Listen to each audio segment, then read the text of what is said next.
음악과 오디오를 즐기는 가이드 샘튜브 우승렬입니다. 저희를 흥분시키는 제품 하나가 출연했죠. 이거 언제쯤 보고 들어볼 수 있을까 기다리고 있었는데 제 옆에 있는 바로 소노스 파뷴의 스트라디바리 2세대 버전 2 G2. 이 제품은 스트라디바리 이 소노스 파뷴 전체 제품 중에 이제 원래는 플래그십이었는데 이 제품이 이제 그 사이에 좀 맥킨토시 그룹으로 흡수합병되고 소노스 파베르가 이렇게 여러 변화들을 겪는 사이에 다른 제품들은 여러 변화를 겪고 업버전 5세대까지 쭉 진화해 오는 동안 이 제품에는 아무 손을 대지 않았어요. 그만큼 쉽게 접근할 수 없었던 어떤 상징적인, 그러니까 이 오마주 시리즈에서도 제일 위에 있던 그런 좀 범접할 수 없는 존재였기 때문에 그렇다는 그런 의미로 보여집니다. 그래서 이제 G2 버전이 드디어 완성이 된 거예요. 어쩌면 이 제품은 저는 만들지 않을 거라는 생각도 했었어요. 왜냐하면 원래 이 제품 설계한 사람은 지금은 작고한 이제 소노스 파벨의 원래 설립자 프랑코 셀브린이 만든 마지막 제품이었거든요. 여하튼 그래서 그거를 지금의 그 파울로 테존이 이끄는 새 CEO나 이제 맥킨토시 그룹이 이끄는 좀 더 확장이 돼 있는 이런 그 소노스 파베르 그룹에서 버전 2를 과연 어떤 식으로 이끌어냈을까, 이게 굉장히 관심의 초점이었습니다. 소노스 파베르는 아시겠지만 지금부터 약 한 3구간 정도 이런 시간이 좀 있었어요. 원래 83년에 만들어서 오마주 시리즈가 생긴 건 딱 10년 후예요.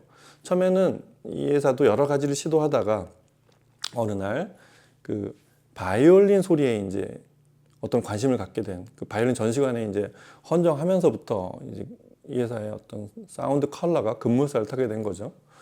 그래서 이게 비첸차에 있는 그 바이올린 전시장인데, 그렇게 해서 이 소노스 파뷴이라는 이름이 전 세계적으로 오디오계에 알려지기 시작한 것도 그때부터였습니다. 여하튼 설립자인 프랑코 셀브리는 2006년까지 회사에 있었던 이 기간, 83년부터 2006년 이 기간이 소노스 파뷴의 원래 첫 구간이라고 할 수 있고, 이후에 약 한 4, 5년 이 정도는 원래 있던 버전들이 좀 이제 그 프랑코 셀브린이 다른 회사로 이제 이동한 후에는 약간은 원래 버전들의 그 업 버전들, 또 애니버서리 버전들, 이런 것들이 나오는 기간이었다고 할 수 있고, 2010년 이후가 되면 이 새로운 경영을 맡은 이제 파울로 테존이 출연하면서 여기서부터 이제 새로운 시리즈들이 나오기 시작하고, 그걸 알린 건 사실 올림피카, 이걸 또 새로 바꾼 올림피카 노바 시리즈였었어요. 그래서 올림피카 노바 시리즈를 만들고 나서 이 시리즈를 저 위에 레퍼런스 시리즈로 끌어올려서 올림피카 노바에서 실현했던 이게 새로운 사운드를 만들어낼 수 있는 어떤 단초가 되는 새로운 기술이다 해서 그거를 레퍼런스 시리즈에 심기 시작했습니다. 그리고 그때쯤에 이제 맥킨토시 그룹과 이런 대규모 딜이 이루어져서 무대가 처음에는 베니치아로 갔다가 다시 또 뉴욕으로 옮겨가고, 이러는 아예 무대 자체가 크게 이동하는 이런 변혁들이 있었고, 그 사이에 이제 파울로 테존이 그 흡수합병 이후에 총괄 CEO로 다시 계속 운영을 맡으면서 그 2인 체제 있죠. 리비오 쿠쿠자라는 아주 뛰어난 디자이너와 파울로 테존, 요 두 사람이 이끄는 그 새로운 소노스 파베르가 완성이 돼서, 그래서 맥킨토시 그룹 이후가 이제 제3의 구간이 되는 이런 그 히스토리와 스토리를 갖게 됐습니다. 스트라디바리 오마주는 여러 이제 라인업이 한 8개가 넘어요. 뭐 인월 시리즈까지 하면, 그다음에 마세라티 같은 자동차에 들어가는 그런 카오디오 시스템까지 하면 부문이 한 9개가 넘어가는 대단한 라인업. 저 위에 레퍼런스리도 있지만, 이 오마주 시리즈는 어떤 면에서는 이 회사의 시작이라고 해서 가격에 상관없이 레퍼런스 리뷰가 상위에 그렇게 그 서열로 배치를 하고 합니다. 소노스 파벨 홈페이지 가보면 그렇게 돼 있어요. 그리고 이 나무에 대한 어떤 그런 굉장한 투자가 많아서 목공소를 한 2년 전인가 그때도 다 인수했죠. 여하튼 그런 라인업 중에 오마주는 시작이 됐던 93년부터 쭉 지금까지 온 가장 오랜 히스토리를 갖는 소노스 파벨의 정신 같은 그런 라인업이고, 거기에 그 오마주 시리즈의 최상위에 있는 게 바로 지금 보고 계신 스트라디바리 G2 버전입니다. 이 제품은 원래 2003년에 제작이 됐었어요.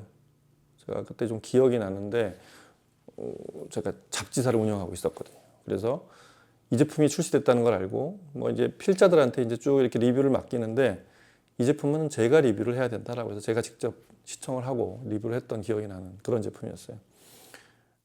이 제품을 좀 이해가 필요한데 이 제품은 기본적으로 오마주 시리즈의 어떤 특징처럼 바이올린도 이제 여러 개 있잖아요. 거기 오마주 시리즈에 있는 여러 제품. 그 중에 스트라디바리, 그 최고 바이올린의 최상위에 있거나 제일 일반인들도 바이올린을 모르는 분들도 그 사람들한테도 이제 알려져 있는 스트라디바리라는 그런 명장에 헌정한 제품인 거죠. 그래서 원래 제품명은 2003년 버전 제품은 스트라디바리 오마주였어요. 그래서 과르네리오 오마주가 이제 원래 시작이 돼서 유명해졌지만 사실 과르네리보다 더 유명한 바이올린은 스트라디바리인데 그래서 사이즈가 굉장히 큽니다. 굉장히 베풀 면적을 크게 만든 이런 스피커인데 이 제품을 이해할 때 사이즈가 크니까 대단히 그 바이올린 소리하고는 좀 다른 첼로나 콘트라베이스 소리가 나겠거니 이렇게 생각하시는 분들이 있는데 그렇지 않아요. 바이올린 자체에 헌정을 했기 때문에 바이올린 소리에 최적화된 좀 더 상위 제품이라고 보셔야 되는 그런 제품에 대한 좀 정체성이 좀 확인이 돼야 될 것 같습니다. 사이즈가 커졌지만 기본적으로는 바이올린 소리를 더 잘 내기 위한 사이즈의 확장이지 뭐 이렇게 첼로 소리나 이렇게 더 통이 큰 그런 소리를 내려는 그런 좀 컨셉이 다른 소리는 아니에요. 다만 그 과정에서 대역이 굉장히 넓어졌다는 거 이런 이해가 좀 필요합니다. 새 버전은 많은 변화들이 있죠. 일단은 자 이제 그 사이에 오마주 시리즈를 만들면서 소노스파벨은 대단히 혁신적인 여러 가지 변화를 거쳐왔어요. 트위터도 바꾸고 이 뒤에 터뷸런스를 없애는 거, 그다음에 바닥면에 인슐레이팅 같은 거 전체가 다 뭐 굉장히 다양한 명칭으로 이렇게 새 신기술들이 확장이 되어 왔는데 그 기술들이 드디어 총망라돼서 오리지널 스트라디바리 오마주에 그걸 투입해서 만드는 게 바로 G2 버전입니다. 일단 지금 여기 그릴을 씌워놨는데 제품을 이제 위에서부터 이게 대충 보이실 거예요. 그 소노스파벨의 이 그릴은 워낙 유명하죠. 이 위에서부터 보면은 그 소위 트위터 일단 1.1인치 그 실크돔 정확히는 1.1인치 실크돔 트위터인데 그 DAD라고 아시죠? 도프트 에이펙스 돔이라고 트위터에 에너지를 많이 줘도 거기서 디퓨징을 시키도록 그 소리가 강해지지 않도록 가운데 이렇게 활처럼 홀을 그렸던 DAD가 있었는데 이 최상위 제품답게 얘는 트라이포트로 발이 3개입니다. 그래서 3개 발이 와서 이렇게 가운데 DAD를 만드는 트라이포트 DAD를 장착한 1.1인치 실크돔이 장착이 되어 있고요. 이 미드레인지, 이게 5.9인치 미드레인지인데 앞에 이만한 페이지 플러그가 있어요. 이게 페이지 플러그예요. 그래서 페이지 플러그 코히어런스 페이지 플러그라고 이제 그렇게 부르는데 이거의 역할은 일단 미드레인지 자체도 소노스파벨 이제 자체 내부적으로 인하우스 제작을 하고 있지만 그 안에 이 보이스 코일이 생기는 난류가 있어요. 저류가 이게 흐를 때 그거를 안정화시키도록 이게 좀 널쩍한 면적으로 이걸 앞에 두면 이렇게 보면 소리를 가리지 않을까 그러는데 그걸 딱 계산해서 만든 딱 그 정도의 크기와 앞으로 나온 그 정도의 길이를 설정한 그런 페이지 플러그입니다. 그래서 그런 보이스 코일에 생기는 난류를 안정화시키는 그런 일단 기능이 첫 번째. 그 다음에 미드레인지에서 높은 대역이 있을 거 아니에요. 그 대역이 좀 더 이렇게 강하게 나오지 않고 순화되게 이렇게 정확하게 분산을 시키는 디퓨징 역할도 합니다. 이게 좀 절묘한 페이지 플러그예요. 그 다음에 이 밑에 요게 10.2인치, 10인치가 넘어요. 10.2인치 우퍼가 2개나 있습니다. 그래서 듀얼 드라이빙 모터 시스템, 듀얼 드라이빙 모터 우퍼 시스템이라고 이렇게 표현이 되는 우퍼 2개를 장착한 그래서 총 3.5웨이 대역이 중첩이 됩니다. 미드레인지하고 3.5웨이의 듀얼 우퍼를 갖춘 4웨이 스피커 이렇게 구성이 되어 있어요. 기본적으로 구조 자체가 위에서부터 보면 이렇게 삼각형으로 되어 있습니다. 뒤쪽으로 이렇게 뒤에 보면 앞은 이렇게 살짝 만곡이 되어 있는 그런 넓은 배폴에 뒤쪽은 삼각형 구조로 되어 있는 그렇게 하고 아래쪽엔 삼각형 모양의 프레임으로 받쳐진 채로 뒤로 이 각도가 한 5도 이상 눕혀져 있습니다. 이런 구조로 되어 있고, 일단 그 아까 본 도프트 에이펙스 돔, 그 DAD 트라이포트 트위터 아래쪽에 있는 미드레인지는 인클로저 안쪽을 보면 층층이 이렇게 층별로 이렇게 쭉 그렇게 층별로 이렇게 체인벌 나눠놨는데, 위로 가면 한 개, 그다음에 밑으로 가면 두 칸, 세 칸 이렇게 점점 칸이 나눠지다가 아래쪽 우퍼 쪽에서 보면 이제 넓어진단 말이죠. 우퍼 아래는 조금 더 이따 설명하겠지만 독특한 구조로 되어 있고요. 미드레인지 뒤쪽은 요게 그 뒤쪽을 튜브를 만들어서, 요 미드레인지 뒤쪽은 그 뒤쪽으로 그 소리를 정확하게 공진을 디퓨징을 시키는 이런 구조를 만들어놨는데, 방 두 개 쪽에 그걸 이제 자사에서는 인토노 디퓨징이라고 불러요. INTONO라고 그래서. 그래서 뒤쪽으로 인토노 튜브라고 부르는데, 미드레인지 생긴 에너지를 싹 흡수해서 확산시켜주는 그런 튜브를 둔 그런 구조가 돼 있어서, 최근에 하이엔드 스피커들의 이제 기조가 트위터든 미드레인지든 베이스는 좀 더 이제 방향이 다르지만 뒤쪽에서 디퓨징을 어떻게 시켜주느냐, 체인버 뒤쪽에. 그래서 막 이렇게 뭐 뒤에 카본을 덧대서 제품을 공진을 없애거나 뒤에 모양을 이렇게 다각형으로 만들어서 공진을 해서 사라지게 디퓨징을 시키는 이런 방식도 사용하고 있는데, 특별히 소노스 파벨의 미드레인지 5.9인치 미드레인지 뒤쪽엔 인터너 퓨 튜브라는 걸 둬서 그 뒤쪽에서 공진이 없게 하는 그런 구조로 되어 있다는 거. 그 다음에 이 우퍼 10인치 우퍼 두 개는 아래쪽은 이제 아래쪽이 다 비어 있는데, 이 아래쪽 한 요쯤에서 이게 독특해요. 이 항아리 모양의 클랩시드라라고 표현을 하는데, 물시계라는 뜻이에요. 이게 뭐냐면 저음이 내려와서 이 항아리를 채워요. 항아리 모양을 채우면 넘쳐서, 요거보다 양감이 많아지면 그걸 넘쳐서 요 옆으로 해서 다운파링을 하게 만든, 그게 마치 물이 넘치듯이 저음이 요 항아리에 가득 차면 그걸 넘어가게 만드는 독특한 베이스 리플렉싱 방식, 정확히 말하면 베이스 디퓨징 방식이라고 할 수 있습니다. 그래서 마치 물처럼, 액체처럼 그 항아리를 넘어가는 물량만큼을 아래쪽으로 빠지게 만든. 그래서 저는 이 스피커의 저음이 대단히 궁금했어요.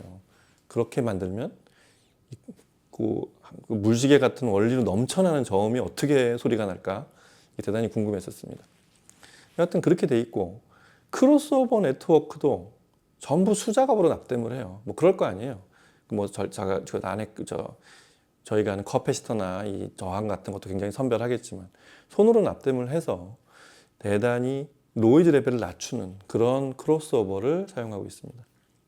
그리고 뒤쪽을 보면 특이한 게, 그 뒤쪽에 이 스피커 터미널 바로 위에 단차를 둬서 위쪽에다가 이 세 개로 그 베이스를 조절할 수 있는, 그러니까 정확히 이제 점이 포인트가 4개인 거죠. 3개 점하고 연결할 수 있는 그걸 LFA라고 그래요. Low Frequency Adjuster. 그러니까 저역 양을 조절하거나 저역을 컨트롤할 수 있게 만든 저역 컨트롤 포인트를 두는 그런 구조로 되어 있습니다. 이렇게 해서 당연하게도 원래부터 이 풀레인지 대역을 냈던 스트라디바리 G2는 25Hz 낮은 대역은, 그 다음에 높은 대역은 35kHz까지 대역을 재생하는, 사실은 광대역, 그래서 바이올린 소리를 내기 위한 낮은, 바이올린에 사실 없는 그런 낮은 25Hz 대역까지를 내는, 그러니까 바이올린 소리의 음색에 최적화되어 있는 대역이 25Hz까지 내려가는 스피커라고 보시면 이 스피커의 선입관이나 이런 게 많이 없어지실 거예요. 자, 어떤 소리가 나는지 궁금하시죠? 소리를 들어보겠습니다. 음악 들어보시죠.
I walk along a street of sorrow,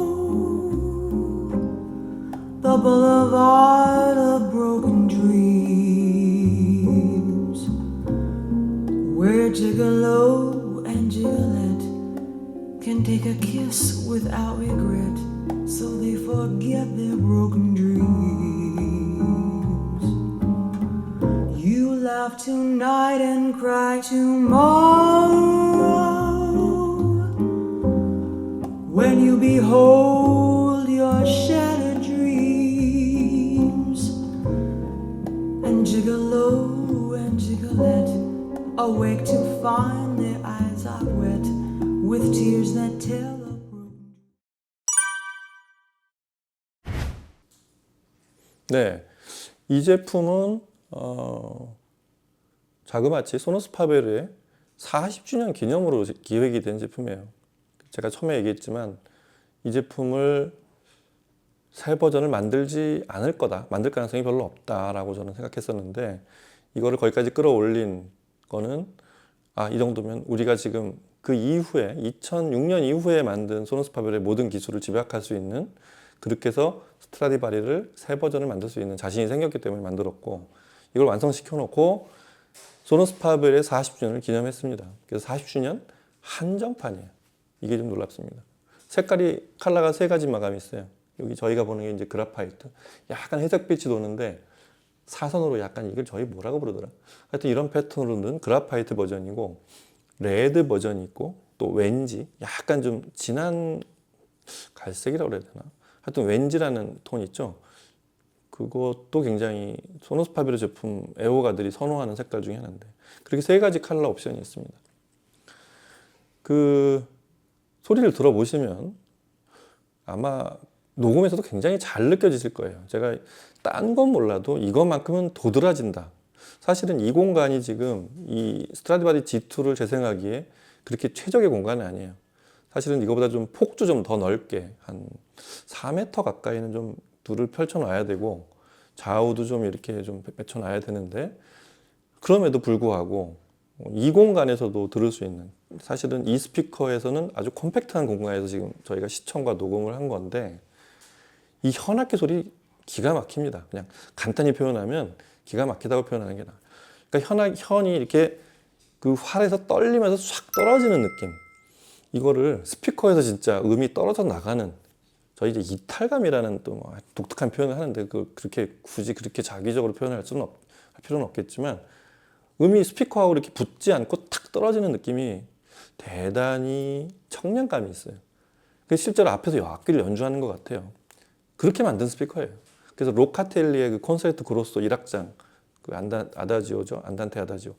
이걸 들어보면 이사벨 파우스트하고 저 지아니 안토니니가 저 지휘하는 일 지아르디노 아르모니코 그 유명한 악단이죠.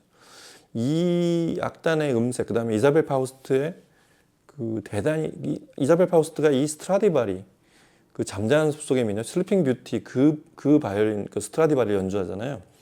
스트라디바리 소리가 어떻게 들리는지 들어봤어요. 아마 스트라디바리가 뭔지 또 과르네리가 뭔지 모르는 분들도 야, 이 바이올린 소리 이거 진짜 멋있다 이런 느낌이 들으실 거예요. 뒤에 이 합주가 살짝 서포트를 해서 필요한 부분만 이렇게 뒤에 살짝 이렇게 바람처럼 부는 그런 배경 위에 사람 하나가 진짜 연주하고 있는 그대로 떠오릅니다.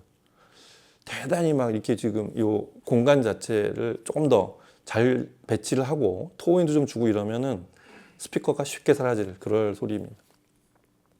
그 다음에 대편성도 이 25Hz까지 내려가는 광대역에서는 어떻게 들릴지 대편성도 좀 궁금해하면서 들어봤어요. 불세 두다멜 버전이죠. 저희 자주는 이제 두다멜의 LA 필하모닉 지휘한 이제 라이브 버전의 그 지옥불의 춤인데 아주 안정감 있게 베이스를 쳐요. 베이스가 막 펑펑 쏟아진다. 이 10.2인치 두 개에서 양감이 많이 나오겠거니라고 예측하시면 멋지게 빗나갈 거예요. 아주 안정감 있고 정확한 베이스가 나옵니다. 그 불세 그 시작하자마자 쾅 치는 그 슬램 부분을 막 이렇게 사람을 압도해 오는 베이스가 아니라 그 실제로 자연계 들을 수 있는 저음, 자연계 저음은 그렇게 과장이 없고 오케스트라에서 듣는 저음도 그래요. 딱 그 정도의 슬램과 다이나믹스를 들려줍니다.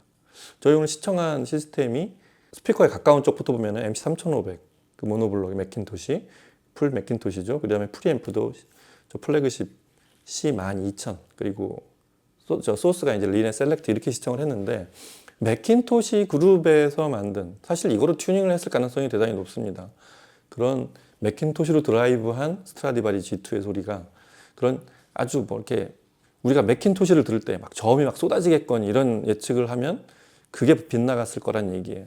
그런 저음이 아니에요. 대단히 단정하고 실제 저음에 가까운 사실적인 저음을 들려준다는 거. 독특한 저음이 그 아까 말한 그 일립틱한가 그 항아리 물시계를 넘쳐나는 베이스 그걸 의식하면서 들어봤는데 뭐라 그럴까요? 저음이 어디를 넘었으면 그런 것들은 자연스럽게 사라지게 만드는 그런 베이스를 들려줍니다. 아주 멋진 것 같아요.